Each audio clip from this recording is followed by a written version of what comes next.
You are the horniest among us, so that does not surprise me. Okay. I don't know if that's true. I think that's a fun thing to accuse you of. Oh, I see. How do you measure average horniness of a person?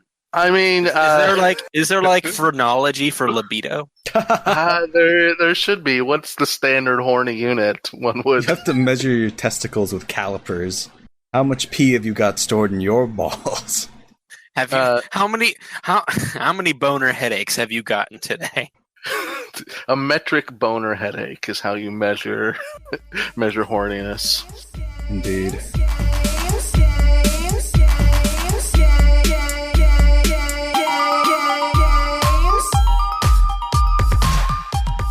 You can see from the Lacanian dialectic that proposes a reality where if one is woke or aware of social issues, the consequence of this is that you become broke. You lose monetary value. I don't know. I think we should begin the podcast. All right. Well, let's get this fucking train wreck started. Let's get this baby tossed in that dishwasher. Let's get this baby shaken. All right, let's just keep going with this. Let's get this baby into a hot car. Let's expose that baby to years of neglect. All right. And that baby became a gamer. We've officially hit our limit of problematic jokes on the episode, so for the rest of the time, we have to be very careful not to say anything iffy. That's definitely going to happen. This is a decorum podcast, right? Yes, we don't believe in being mean in our politics. We believe in compromise, and being a big fucking dumbass. You know, we seek the middle ground with actual Nazis. And, hey now, do y'all have a swear jar? Oh, we should. Yeah. Everyone who everyone who gets into the swear jar has to play League of Legends for an hour. That's cruel. I think that's legally actionable. Cruel and unusual punishment, as supposedly protected against in our Constitution. I reinstalled League of Legends because there's not a lot that my laptop could play. And I played 5 minutes of a bot game, and I was like, "What am I doing?" And I quit out of the game, and I installed it before If you have a laptop, you already have the only mobile game you need, Minesweeper. Oh, I thought you were going to say porn. How dare you? Alton has said the swear of porn and has to play an hour of League of Legends now. I didn't know that was a swear. You said it too. I guess we're doing doubles then, bitch. Exactly. We're going to do duos, bot lane. Hell yeah. Do a swear at us on Twitter so you can join us in the League of Legends hell. That'll be great. That'll be fantastic. Anyway, let's get this party started.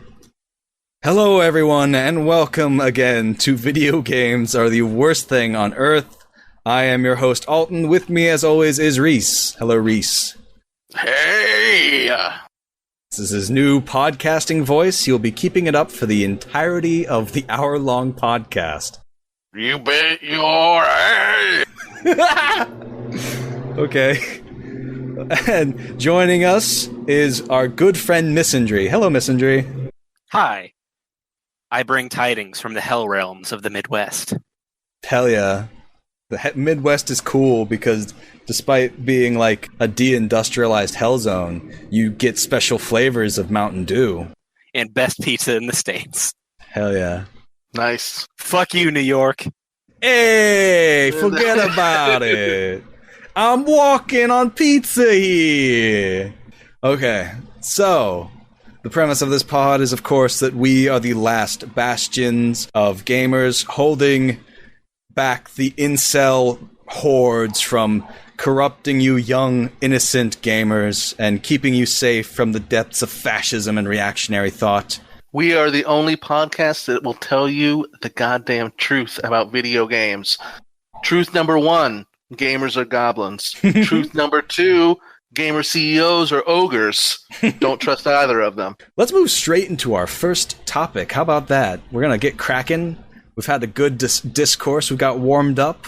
I think we're ready for some gamer baby tears. I'm always ready for gamer baby tears. I'm not. They're probably all colic and just infected with gout. It's like salty Mountain Dew streaming from their eye ducts. It's delicious. You can see it putrefy as it rolls down their cheek. So that's actually the content in Hot Pockets. Are different. God, just trying to ruin Hot Pockets forever. The Hot Pocket discourse. I remember Misandry talking about the Hot Pocket discourse, so I had to bring that back. I mean, it's intense and it's steeped in ideology. I approve. a lot of mythology, a lot of lore. Perfect for the podcast. So, to summarize, basically, what has happened is that there's a game called Rome 2 Total War, and what they've done is they've included a new update, which includes a chance for you to get female generals in your army. And predictably, the response from the gaming community has just been to fill enough dipes to just completely decimate like a Pampers factory. And so our first tweet of the evening comes to us from Mark Brown at British Gaming. The gamer babies are at it again. Well, he's got an excellent thread on the subject. Indeed. That kind of encapsulates everything we need. So I think it's the spine of our discussion here. Indeed. So we shall be reading them out. And I'll start, and we can swap around whenever we feel we need to. So, the second tweet is, Rome 2 Total War is currently getting review bombed on Steam. Despite positive reviews since launch, it suddenly had a huge influx of negative reviews in the last couple of days. Shows an image of the Steam storefront with recent reviews overwhelmingly negative, 18% positive, and a graph showing that within like the last week, there's a massive spike in negative reviews. And he says, must be in response to something that Creative Assembly recently changed, right? Nope. It's all about an update that added some more female generals to the game, all the way back in March. No one seemed to care much back then, just some polite discussions about historical accuracy on the Steam forums. Shit started getting heated and argumentative, though, especially when someone posted this screenshot, seemingly showing every single general being a woman. CA's community manager, Ella, had to step in, issuing bans, closing threads, and telling a few noisy arseholes, quote, Total War games are historically authentic, not historically accurate. If having female units upsets you that much, you can either mod them out or just not play. Oh, fuck! Female representation and sort of women in power? That's women squared. That's number wang. I don't understand that bit, but okay. I think it might be a reference to chess. This all got picked up by the usual subjects, like a Gamergate-friendly blog called One Angry Gamer, a friend of the podcast, which then got referenced on, drumroll please, the neo-Nazi site Daily Stormer. Jeez. No links, these sites don't need oxygen. Hold on, I got it. No. Catch a train. Oh yeah, that sounds not pretty. I thought he was about to. We're gonna get a train-based metaphor. Choo-choo. So anyway, now suddenly it's a big deal, and it's only now after the articles were published that the review bombing began, and the Steam forums become a complete shit show. Crackhead88 says, "Have you tried sexual Eskimo generals? Won't buy unless there is." Insurgent Cora says, demanding a refund option for a double reason. The developers have drastically changed the direction this game goes, released and enforced controversial content, disrespectful and unsatisfactory approach to requests from the community, intentional deterioration of the game. I bought the game about 3 years ago when I knew exactly what I am purchasing. Back then, no one expected such kind of transformation to occur in the future. Second, I'm not willing to take part in social experiments the developer are enforcing, nor support this kind of policy. Calling people to not play is exactly what I mentioned above. I demand a fair refund option based on the current price of the game, so I'll be able to not play it as intended. I would love to know how much that guy has played the game. Yeah, me too. It's probably like 500 hours or something crazy. So what exactly did this person assume was intended play for this? And no what did it women's. have to do? What could it possibly have to do with the gender representation in the game? Did they expect to like the insinuation of Roman generals palling around with catamites? Is that the fantasy they wanted to live in? They wanted historical accuracy in where there were no women's. Back in the Rome days, they did not have women's. Women did not exist until 1973. That's exactly right. They weren't invented back then. I agree. And then Frankie says, when can I expect female Celtic naked warriors? Okay. This person's just an idiot and horny. A very, very potent combination. Here comes Mr. Big Boy Legal Pants. This one's tasty. Do you want to read it? Sure. This one is from dear friend of the podcast, Snafu, I'm assuming. Class action lawsuit time. Purchase Game A, expecting Game A.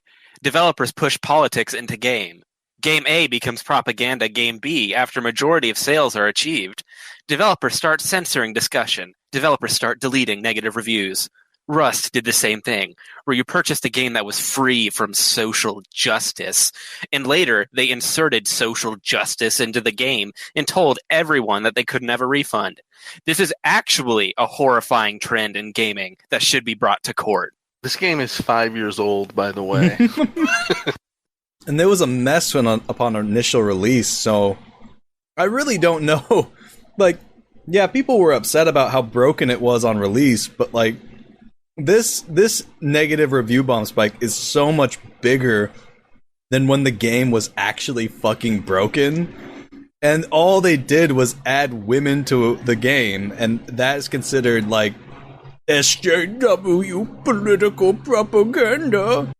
And also, what the fuck social justice is there in Rust?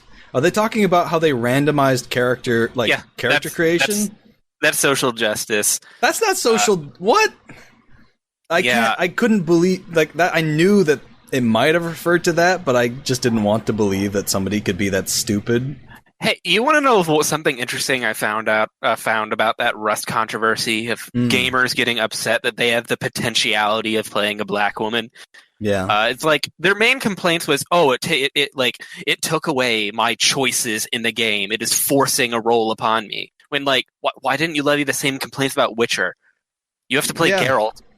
Yeah, I mean that's an excellent point. It's like all these games that have like non-customizable characters are, you know, to an extent forcing you to play that character, and obviously it's a little bit different since you know ahead of time what the character's going to be. But simultaneously, it's just like it's pretty much laying bare their sexism and racism. Additionally, to the idea of being represented as anything other than a white male in a video game. I am starting a class action lawsuit because I'm forced to play Geralt in The Witcher 3. Hell yeah. And I hope all of you join me. And I hope that I am not criticized at all online for not loving as much as everybody else. It's just as valid as these idiots. So I want to start a class action lawsuit for making me play as Larry in Leisure Suit Larry. It is intolerable that game developers would force this upon me. I can't believe they make you play a manlet, a little short boy. Larry Gate is here. I can't believe they're making me play Ben Shapiro. This is intolerable. I'll woo her with facts and logic. That would be amazing. It's like you're playing Leisure Suit Larry, but all the items in your fucking inventory are replaced with facts and logic. I was saying that it makes so much sense that in Leisure Suit Larry, that Larry is Ben Shapiro's manlet father, And Ben Shapiro is rebelling against Leisure Suit Larry's horniness by pledging to not have sex. I'm proud to be a virgin. Exactly. He is. He's a rebellious teen. He's a rebellious teen rebelling against his father's horny ways. This is our headcanon now. Fuck everything else. This is what this podcast is about. Leisure Suit Larry is Ben Shapiro's father. Can we get a game jam for that? Yeah. This is going to be the Ben Shapiro Sierra adventure game. Oh, fucking hell. That would be amazing. You just have like logic, facts, reason, and then like one of your items is a stepping stool. So you can reach high shelves. It's instead of look, like touch, open, close, it's logic, facts, reason, and the stepping stool. Oh, God. Colin Space Twinks, please make this game for us. Just anybody. If there are any listeners that want to make Business Suit Ben. You don't even have to make the game. Just I don't know, replace the audio files of Leisure Suit Larry with Ben Shapiro audio clips. That is Leisure Suit. Ben Shapiro's face on Leisure Suit Larry is 100% going to be the thumbnail. But it's like in Leisure Suit Larry when you do finally bang. It's like the classic like train goes in and out of the tunnel montage. But it's that, but for when he finally owns the libs. It's like a rocket going off. I've decimated the SJWs with logic. No, it's Ben Shapiro. It wouldn't be a rocket going off. It would be stocks increasing. Oh my God! It would be Bible study. It would be the sign, "You must be this tall to ride" sign in front of a roller coaster getting smaller. Oh my God! Yeah, that's the end of the game. Is that he finally gets on? He finally gets that. He logics his way onto the roller coaster. That is such an amazing goal. Oh my God. Like, at the beginning of the game, he's just trying to get on a roller coaster and or trying to get onto a bunch of rides at a fairground. And just like Leisure Suit Larry, there's a bunch of women that he tries to sleep with, but they all end up being complete tragical farces for him. And it's the exact same thing where he gets on a bunch of different rides and they all go horribly wrong until the end. He wouldn't try to sleep with them. He would chastise them for wearing something other than no, not women. Other than a skirt. The point is to get onto different rides that have height requirements. That's the goal of the game. And then just like in Leisure Suit Larry, where things go horribly wrong, except for the main woman you're supposed to be wooing, it's he gets onto that flying saucer ride that spins you around really fast, and it it flattens him and throws him out into the air. I don't know. The Gravitron? Yeah, something like that, where it's it spins, so you can walk on the sides. Exactly. That's what I'm thinking of. God, that would be amazing. Through some hilarious happenstance, Business Suit Ben's dong comes out, and he pisses himself, but it sprays forward, and then it spins around, and the pee hits his face from the other direction. Oh my God. That's my podcast brainstorm. Thank you. Good night. Business Suit Ben or roller suitcase Ben, because he definitely has a roller suitcase. There's no two ways about it. Business Suit Ben in the roller coaster reject. Oh my God. I'm sorry we've just impromptu made this about creating a video game about making fun of Ben Shapiro's tiny height. But I guess so we've covered, I think, the majority of this. Is there any more of this review that we want to read through? Well, I think the other big thing to underscore is a real spark in this fire was the rage at Ella, the community manager, for just saying what is such a basic adult thing to say, I think, in my opinion, is just if you don't like something, maybe it's not for you. That is such a baseline reality in life to handling things like that. Consumers in general, and gamers being the ultimate dumbass consumers, that you're not allowed to say, well, maybe this product isn't for everybody. It has to be like, you make this product for everybody, and we're everybody, and blah, blah, blah. I can't even fathom the idea that I'm supposed to make my own choices and not be catered to, especially when a woman tells me that. I just want to talk on that class action lawsuit review again, because, like, I am no expert in the law by any means, but it is astounding to me just how little gamers seem to understand anything pertaining to legality. A minor patch that does not affect the game in any practical way functionally changes the end product, and thus is thus qualified for a class action lawsuit. Like, in spite of the fact that how many class action lawsuits have the residents of Flint, Michigan been in? And how successfully has that gone for them? The only good Reddit subreddit is legal advice, because like you constantly get people being like, I shot my best friend's dog. Am I legally responsible for this? And people will be like, yes, you are legally responsible for this. And then there'll be like a 35 pages of threads being like, but I didn't mean it. I was drunk. And it's like, that doesn't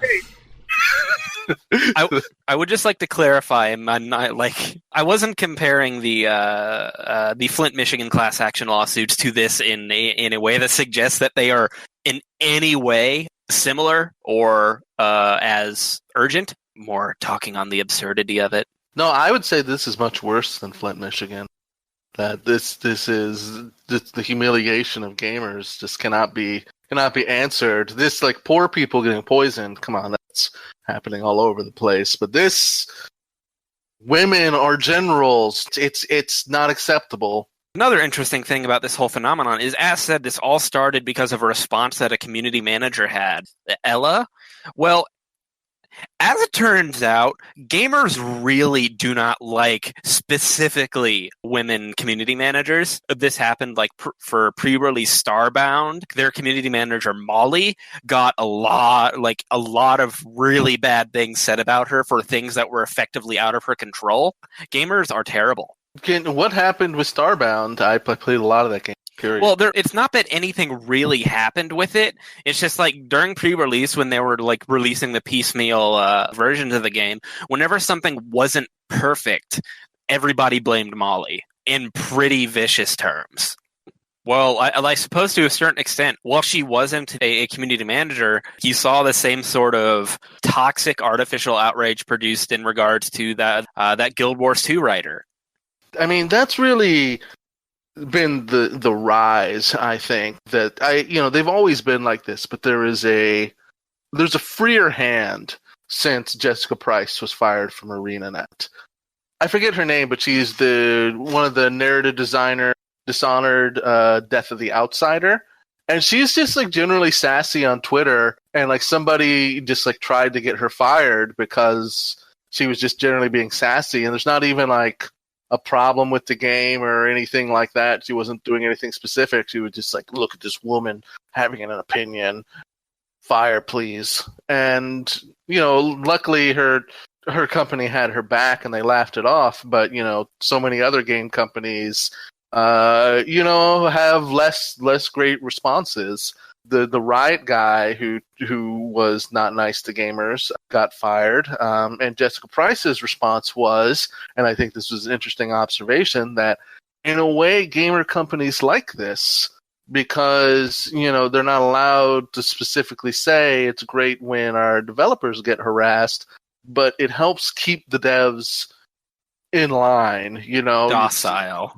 Exactly. You're like, if you're afraid to speak out about topics, you're not going to speak out about your horrendous treatment at any game company, probably.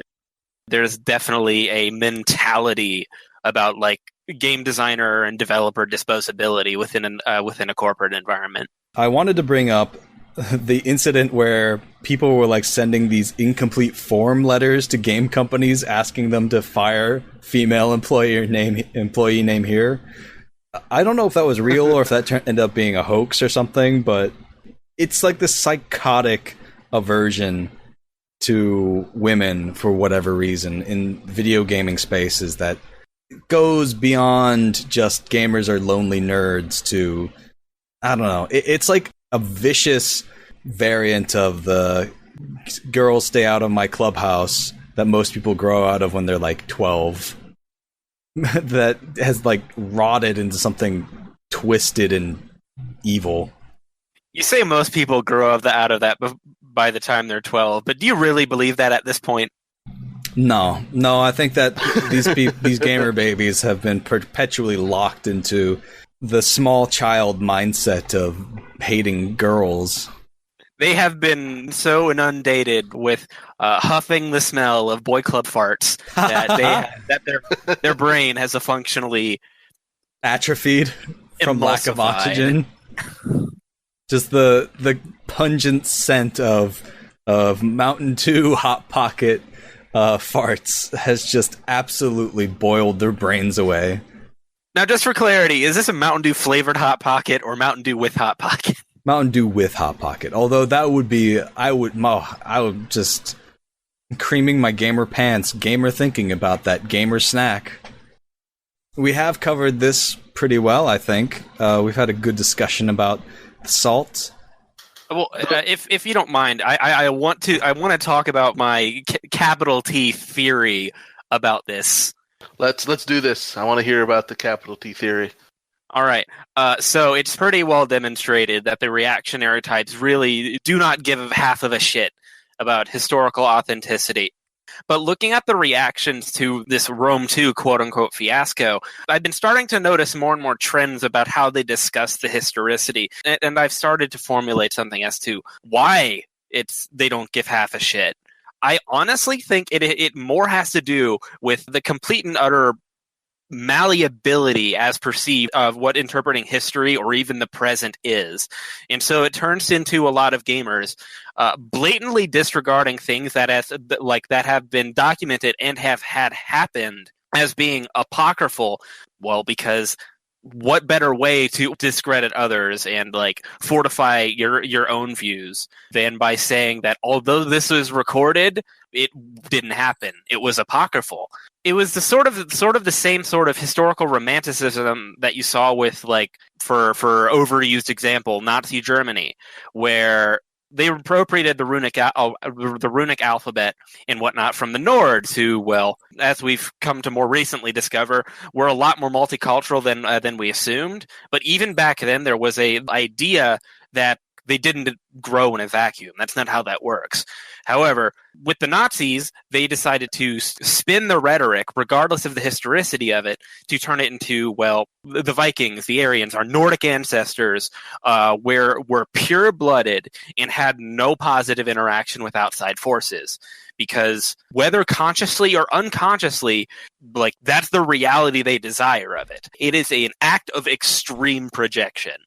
That's a good summation of the situation when it comes to ahistorical thought among gamers.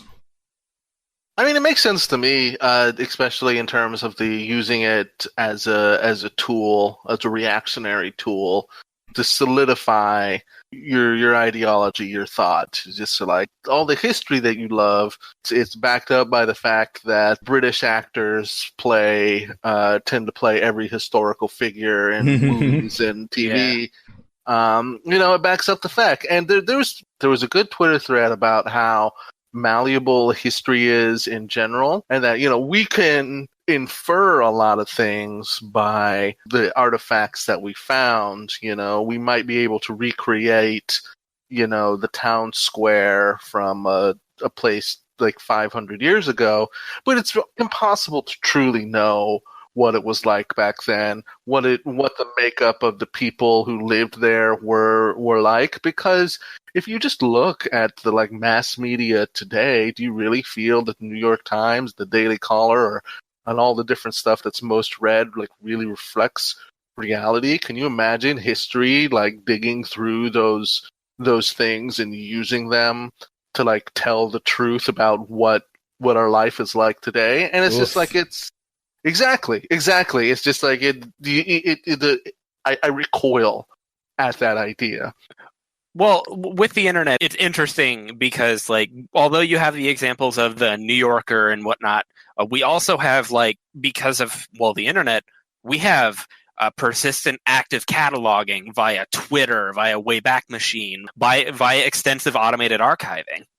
So it's really hard to say what historians like 60 to 100 odd years will perceive this this era as being. But that brings to mind another much shorter and far less rambly point about gamers and how they interpret history, and that is, reaction is very, very amenable to echoing itself. The more people repeating something, the more valid it becomes to the people saying it. And there's the whole echo box, blah blah blah. But no, I'm more talking about in the sense of like rumor mongering and word of mouth, and there's that myth when I was growing up that daddy longlegs were the most venomous spider on the planet, but they couldn't do anything because their pincers were they couldn't actually penetrate your skin. But no, that's bullshit. That was 100% accepted as true when I was in first to second grade. It was accepted as true by kids. It was accepted as true by adults. It was accepted as true by everybody, because that was the mass consensus of it. That was the assumed reality. And I see the same thing as happening with gamers in regards to quote unquote historical presentation. You saw it with Kingdom Come Deliverance, where apparently I guess Bohemia had only white people in it. It didn't. It's not unreasonable to call it a reactionary interpretation at all. The tail's wagging the dog on that one. You're not looking at the history and drawing a conclusion. You're saying this is the history that I want, and I have argued myself into finding all the evidence to the contrary to not be applicable here, or not applicable enough. I mean, the biggest example of this possible is the whole get woke, go broke mentality of this idea that somehow this is a real thing is absurd, because there are many quote unquote SJW developers who are just fucking rolling in money right now, like Naughty Dog. And what really happens is that a studio or company goes down for some unrelated financial reason, and then they comb through all of their back history looking for things that they can proclaim is woke, and then retroactively claiming that had anything to do with their downfall. We've talked about this a couple times now, but I think it's two aspects of it too, is that none of these companies are actually woke. Because Tracer is gay does not make Blizzard actually woke. They still have some not so great practices, and they're on the better end of the spectrum. We're talking about Nike, the Kaepernick thing. People like to celebrate because it made so much money and disproved get woke, go broke. But there's still Nike operates horrendous sweatshops. Nike is not woke. None of these companies are woke. Get woke, go broke is a false dichotomy. Indeed. I think we should move on now, because we are at the 55-minute mark. I think 10 minutes of that was just us getting ready. But unless we've got some extra spicy salt you want to read out. There was one review that I wanted to read out. Okay. Just because it makes no sense to me, and I love it when these people go, they think that they have an incredible own, and it's just to me reads more like their boomer brain is dying. So here's the review from Black Ice. My daughter asked me, Daddy, why are there no giraffes in this game? And what am I supposed to answer her, CA? That during that period they were small to nothing battle giraffes? Are you nuts? I demand battle giraffes for my woke kid. Yeah, that one in particular is pretty fucking awful. I feel like this is just a bungled, next we're going to include purple generals, ha ha ha, get woke, and it's just just the way that it's phrased. I was just particularly amused by how nonsensical it is. But you all should go check it out. The reviews, it is an insane tide of reviews in response to this, and it feels I don't know, it's weird. Normally the same reactionaries go from situation to situation freaking out, and it's they're loud and there's way too many of them. but it's not like the same kind of flood that this looks like. And I don't know. It's just like, I guess an insane amount of chuds specifically played Rome 2. Who can imagine that? Well, I mean, historical strategy games. Why would that attract the chudlier portions of gamers? I mean, there's an endless amount of salt here, of varying degrees of quality. Bully Hunt 1776 says, not recommended, 182 hours total, September 30th. As a historian and a gamer, this crap disgusts me. Gamers, rise up! Speedweed. Can I bookend this topic with a terrible joke? A very historically accurate terrible joke. Sure. Do it. There's a Trojan horse at these gamer gates. Oh my god. Hell yeah. Man, speaking... Oh, fuck. I had a transition, but I was for the wrong topic. I was gonna say, speaking of horses, because the fucking cowboys in Red Dead Redemption 2. Speaking Spoilers. of shitty gamers. Speaking of awful garbage people, we just wanted to briefly touch on the subject because it's related to reactionaries and them just filling their full-ass dipes when someone mildly makes a critique of their values as idiot chuds. And that one of our favorite artists, known as Olive, at Olive Brinker, who creates the incredibly cute comic with the cute lesbian deer, has been harassed off of Twitter, basically, by monstrous chud humanoids that subsist off of nothing but Cheetos and Mountain Dew. They're chuds. They're troglodytes, not humanoids. Oh, I'm sorry. I got my gamer taxonomy incorrect. For shame. Another hour of League of Legends for you. Oh, but anyway, who wants to read out the comic that has inspired these just loathsome, revolting human beings? I will play the role of Ray the Doe, and I don't know the name of this other character. It's just some random crocodile, because, you know, gators. Oh, I get it. I got it. Okay, so this is Ray the Doe speaking. I can't believe it. One of my favorite game studios just shut down, totally out of nowhere. Like 250 people got laid off without any severance pay, and now the company wants to finish their game without them. Surely gamers will take a stand against this abhorrent mistreatment of developers. Here comes Mr. Gator. Sorry, we're busy getting mad that a game has playable women in it. You can handle this one. And that's the comic, and that's the that is the true facts stated that has caused the internet's worst fucking chud, Ian Miles Chong, to basically screen cap this and sick his army of repulsive ant creatures upon her. How is Ian posting, by the way? I thought it was molting season. He keeps his energy up by eating a mixture of honey and mold that he grows on leaves in his basement. Yeah, actually, I imagine, Ian has a lot of accessibility concerns because he can't use the keyboard during this time, and everything is voice activated. He can't use the keyboard because all the keys are permanently depressed by the sticky patina he leaves on them. Exactly. I mean, even though he doesn't make any money anymore because he was fired from the Daily Caller, he still his deal with Milo Yiannopoulos when he wrote for Dangerous was a lifetime of supply of keyboards and mouses, so you could just churn through them. And that deal is still in effect, even though he was not woke and is now also broke.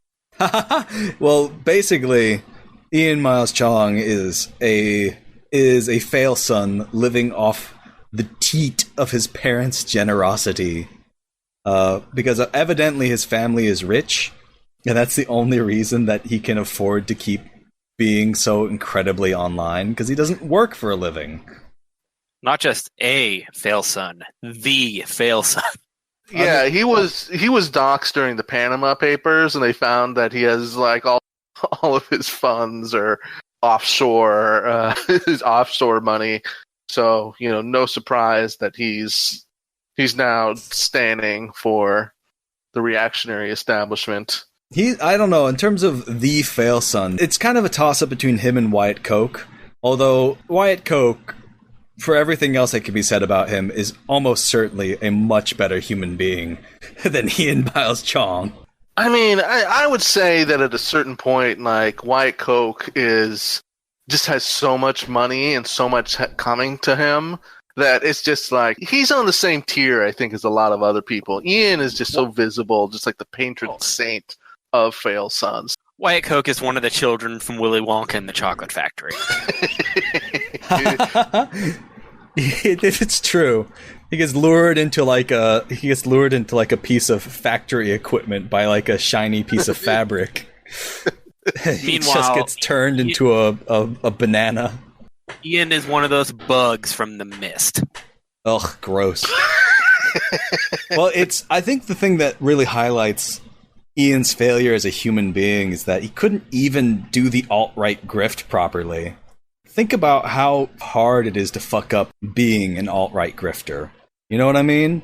You say he fucked it up, but like, as given the circumstances by Olive, he seems to rally the horde pretty effectively. So I suppose in terms of success, like Mike Cernovich in giant air quotes around success, but he has enough clout and enough of a voice that he can cause a lot of damage. So I think maybe accept him as the idiot he is, but realize that he's an idiot with the controls for a nuke in front of him. I wouldn't disagree with that, but I would also like to add the caveat there that the horde there is easily rallied, and it's embarrassing. Like, how you see so many people just with insanely successful YouTube channels or successful grifts on it, and Ian just keeps getting fired. His whole job is working for a YouTube channel that gets like, if he's like the Telltale thing, he got like 3,000 views on it, and it's just like, that to me doesn't seem like a super rallied horde so much as just people cruise by and are ready to harass whoever, whatever opportunity to harass they can take. And he knows it too, because he gets to concern troll and say, I just mildly criticized the comic. He quote tweeted it with, well, there's a narrative. But he knows exactly what's going to happen is with his specific audience. They're going to get up in this person's grill. They've seen somebody that has cultural signifiers against them. Olive Brinker, in my understanding, is trans. And so they're going to, this is somebody that they love to give a hard time. It's socially acceptable to give someone like Olive Brinker a hard time. And Ian knows that. And that's why, despite that he's lost his job at the Daily Caller, etc. It's just a hobby for him at this point to troll, to be a dick. It really is that. I think you made a good point that perhaps saying that he's failed at the alt-right grift is perhaps a little bit too premature. It's just simply that he's too much of an idiot to keep a real job, but not too much of an idiot not to command the attention of the incel horde, of which he is chief among. The only difference between Ian Miles Chong and like Weave is Weave can program. Oh lordy! All right, so are we ready to move our discourse on? This is gross. Olive Brinker is cool. VGATWTOE is cool. The nice silver lining to this is that people really rallied behind Olive and almost doubled her Patreon per month. So, I mean, I think that's cool that people were extremely supportive, and I saw a lot of support out there. Indeed. It is a bit of a silver lining in that the thing that you do when you create campaigns like this, especially when that person has a means of being contributed to financially, is that you almost guarantee that they are going to get way more money than if you'd never caused a controversy at all. This is basically the Sarkeesian effect, where nobody gave a shit who Arnita Sarkeesian was until gamers lost their fucking minds about her, and now she has like funds to do like a bunch of different movies, go on national TV, get interviewed by all these different newspapers. You know, that is almost a product of their obsessive hatred of her. Yeah, Feminist Frequency is a whole brand. You know, several different podcasts and shows and stuff. They regularly have campaigns for new shows, etc., that seem to always be successful. And you know, and it is really interesting how the reviews, the views rather, were just shot up in response, and it's just like, you know, and in those examples of solidarity are great, even though it's like, I think that, you know, it doesn't make it okay. Of course not. Yeah, I'm not saying that's what you were saying, but just that to make it clear. But that is a silver lining, like with the Patreon thing. It's a silver lining, but it also demonstrates the unfortunate systems that we have to thrive in, where it seems that people can only be floated to the top by negative attention anymore.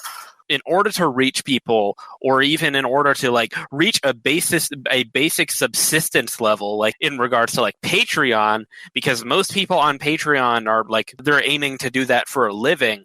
They usually have to be inundated with negative attention via the Chud Force or like terrible social malaise. Yeah, the Peter Coffin talks a lot about the attention economy, and I think that's 100% true and an excellent point to make, is that this is bad, that this is how things are done now, and it's 100%, especially if you're breaking in, like, it's not about the quality of what you put out, it's about how much attention that you can grab, and there's no better way to get attention than this culture war nonsense. And I'm not going to comment on this since I directly benefit from getting into miserable fights with chugs. Yes, but you're also an e-masochist, it seems. I Maybe mean, an e-sadomasochist. I don't know. Pretty much. Listen, I'm not saying we got to play the game. You know, it's still real. You know, I'm not going to say that. Be the guy in the well being like, yeah, you participate in society. I'm very smart. But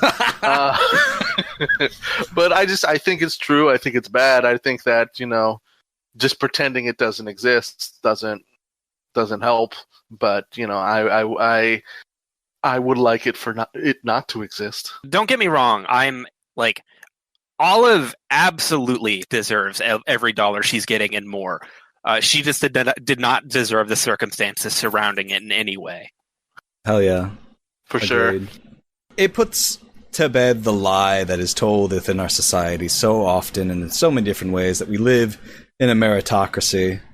Because she was already meritorious. She already had something to her that people adored and loved and clearly had value and clearly represented a threat to this sort of hegemonic, hate-fueled, idiotic worldview that is, of course, espoused by people like Ian Miles Chong, who pretty much does it exclusively for his own benefit, not for any real convictions or what have you. But it's sort of like, instead of getting the ability to sustain herself off of Patreon from that, it had to be from just some sort of another sort of reaction against a harassment campaign and the ongoing culture wars, which seem to define our era as a decade of absolute awful, yeah, farcical like, fights. If you could distill the last 60 or so years of the United States political history down to about 15 minutes, slap a monochrome filter over it, and remove voice sounds, you basically have a silent film comedy. Hell yeah. And I mean, really, in an era where there are people being separated from their children and getting thrown into cages, one of the biggest discourses online is about these gamer babies, whining that a video game has women in it. Like, it is just the most insane and petty of grievances which motivate. When you say, like, discourse of, do you mean on part of the gamer babies or about the gamer babies? No, I'm just talking about, like, just in general around the current events. And I'm basically saying that real-life events, they don't seem to gain the same traction as some of these ridiculous, like, petty grievances from, like, online stuff. You know what I mean? Yeah. Well, like, as said earlier, like, it's a manifestation of rumor mongering. Yeah. And I think that a big part of that is just people feeling alienated and having a lack of control over the real world. And so they make up these pretend crusades where they imagine that SJWs and women are trying to destroy their video games. And so they band together as a noble order of holy knights, sworn to protect their virginity in video games. A holy order of noble knights who collectively are really into individualism. So, let's wrap up with some salt from everyone's favorite account, Shitty Gamer Takes, about the recent controversy that, we're getting into this again. Red Dead Redemption 2 will feature multiple black cowboys, giving them a spotlight they've never really had before. And the gamer reaction is predictable, yet somehow still disappointing. It is predictable, disappointing, and one of the dumbest things I've ever seen. Indeed. Which we'll get into in a little bit, because we had a big old diatribe about historical revisionism and ahistorical attitudes within the gaming community, and this is like... oof. This is like example numero uno of just how persistent that revisionist idea is, because the majority of I guess I can get into it now. The majority of cowboys weren't white. It was a hard, low-paying job that was lonely, dirty, and dangerous, and so obviously it was not something that white people necessarily were the majority representation in. It was mostly Hispanic, if I recall correctly. That's correct. A third, if I remember my statistics correctly, there was an article linked in one of these things that talks about the distribution of ethnicities among cowboys, and it was like a third of them were Hispanic and a quarter of them were black. There's also the weird gamer interpretation of what a cowboy is, because the romanticization of the cowboy as a Clint Eastwood-like character, rather than, like, as the job describes, literally just someone who directs cows. I mean, that and keeps them from getting killed by wolves. To just like a total distortion about the myth of the West. I was listening to a podcast, and they basically, the entire episode, I wish I could remember it, but the Wild West wasn't actually that wild. Sure, like, there was a lot of war, and that aspect of it was certainly very brutal and bloody, but, like, gunslingers weren't real. There wasn't, I'm sure there was open carries, but there weren't duels in the town square. You know, people weren't shooting each other, and people who did shoot each other usually got in trouble, at the same level at the law. It wasn't this kill or be killed kind of thing like it's romanticized. You know, Red Dead Redemption 2, the ethnicity of the cowboys is far more authentic than the general tone of the West in general. Funnily enough, for the most part, it wasn't nearly as violent unless you were a postal worker. Really? Yeah, there are a lot of cases of just mail robbery. Just a whole lot of mail robbery for whatever reason. Well, I mean, that's like they transport goods and mail and money, especially between places, because back before, the internet, that's how you transported money. You put it in a truck. What? Yeah, Well- or even a carriage. Holy shit. Mail trucks were like armored vehicles guarded by people with like Tommy guns in the 30s.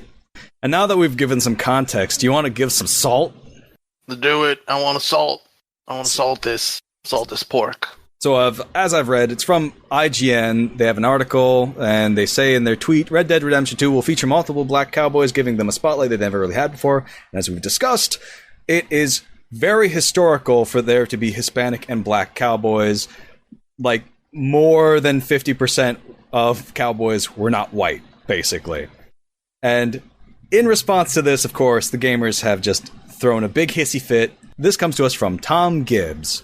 What about the inclusion of Asian cowboys, Eskimo cowboys, ostrich cowboys, Apache helicopter cowboys? Oh, come on, Rockstar, get with the times. And of course, we're leading off with the least creative and most unoriginal joke possible that these gamers just glom onto. They love making Apache helicopter jokes. From Mario Fan 1981. I'm not buying this shit until they offer transgender cowboys with biracial same-sex parents who immigrated to this country illegally. Jesus and I just love that when they can't even make a point. They just got to squeeze in everything they hate, every buzzword. They say that as if that wasn't a thing, that wasn't a phenomenon that happened. Like as if those are recent developments in human identity. Oh my god, there's so much of it. I think I'll skip this one with Jack Skellington avatar, because this is like the template response. Spare us the politically correct bullshit. I want a video game, not a social justice warrior agenda. Is it too late to cancel my pre-order? Like, that's just like the standard dipshit response that just the inclusion of women and black people is political. Because it's like any amount of representation outside of white males is just considered a threat. Ugh, it's disgusting. And, of course, the guy who seems to have used his own face and real name with the most racist take. Yep, here we go with more politically correct black privilege bullshit. Funny how it's the opposite. You people riot and loot your own cities. Oof. This one comes to us from Moonraker. Oh dear. It's okay if I read this treat. You go ahead and go for it. You seem particularly enthused by this. All right. At It's Moonraker 34 says, "Thanks, PC police. Change history just to balance it all out. Face palm emoji." And then his response after getting what I assume is to be owned in the comments is, "Everyone is providing plenty of pictures and gifs of recent movies with black cowboys. No problem there. But somehow there's a lack of pics from this era. Oh my fucking god. Wonder why? There's nothing wrong or racist with being historically accurate. Forcing it is what's frustrating and annoying." Oh my god. Like, and then of course in the response to this, there's like a million pictures of cowboys from the 1800s who are all black. And it's just like, I wonder why they weren't taking a lot of fucking pictures back in the 1800s. That's a real head scratcher. Jesus fucking Christ. Why are there no pictures on the smartphones of these supposed black cowboys? Yeah, also outside of their like predetermined feeding ranges, cowboys were the original gig economy. They basically were restricted to wherever hired them on until they were like off the payroll and they moved on. And that generally wasn't in city areas. That was way out where there was arable land. It was removed from the parts of society that would have had these technological developments. Like, imagine, like, to somebody decades from now being like, "You say that Mexican people are real, but I don't see any 3D printed Mexican people anywhere being posted here in our hollow Twitter threads. You claim there are cases of police brutality, but why have I never seen police brutality in a snow globe? Oh my god. There's a bunch of tiny people in there. I never see any police brutality happening. Oh my god. Can you imagine? The idea of racist snow globes is extremely fun to me. It's appropriate because they're snowflakes. The snow globe, I think, is more appropriate than I'd intended because, general myopia with these types when it comes to looking at events and whether or not they are representative of something, because they view everything except white genocide as something that happens in a vacuum, as something that happens without any outside influence or without influencing anything else. Pretty much. I think we can probably wrap up on that. It wasn't quite as funny as I thought it would be. It was more me getting angry. I mean, getting angry at racism and sexism, I think, is a good quality online. We have our funny episodes and we have our angry episodes. And I don't know, Business Suit Ben was pretty fun. I would like to see a Sierra Adventure Ben Shapiro game jam. Or Jordan Peterson. Now we're talking. Oh man. What would we be doing in that? He'd have to be going to get the Ben Shapiro. The Ben Shapiro games would be those like point and click, like Leisure Suit Larry, King's Quest style games. I feel like the Jordan Pajama Peterson, Sam. Exactly. The Jordan Peterson Sierra game would be the FMV Phantasmagoria era. That's just a lot of nonsensical symbolism and just like, misogyny ghosts. Exactly. Hell yeah. Misogyny ghosts. That's and perfect. Just extreme surrealism. Oh my god, we should take footage of just Jordan Peterson walking around and just capture it, and so you can just click around the screen and direct Jordan Peterson to various lobster surrealism exactly. items. The regeneration of stability from the domain of chaos. So Jordan Peterson gets transported into the domain of chaos, and he has to find a lobster from each of the 4 realms. There's he has to go into what should be, what is, and in the highway of anomalous information in disintegration descent, and then the final boss takes place in chaos, the unknown, and and the whole thing in the entire gameplay is you just making people define what they say because they're not being clear enough. What I want to know about Jordan Peterson is, given the sort of language he uses, I wonder how he would have turned out if as a teenager, instead of being as friendless as I assume him to be, if he got into D&D, surely he'd be better off. I mean, I think most likely. I mean, the thing is, that's probably the kind of outlet he would have gone into were he not such a stringent Christian.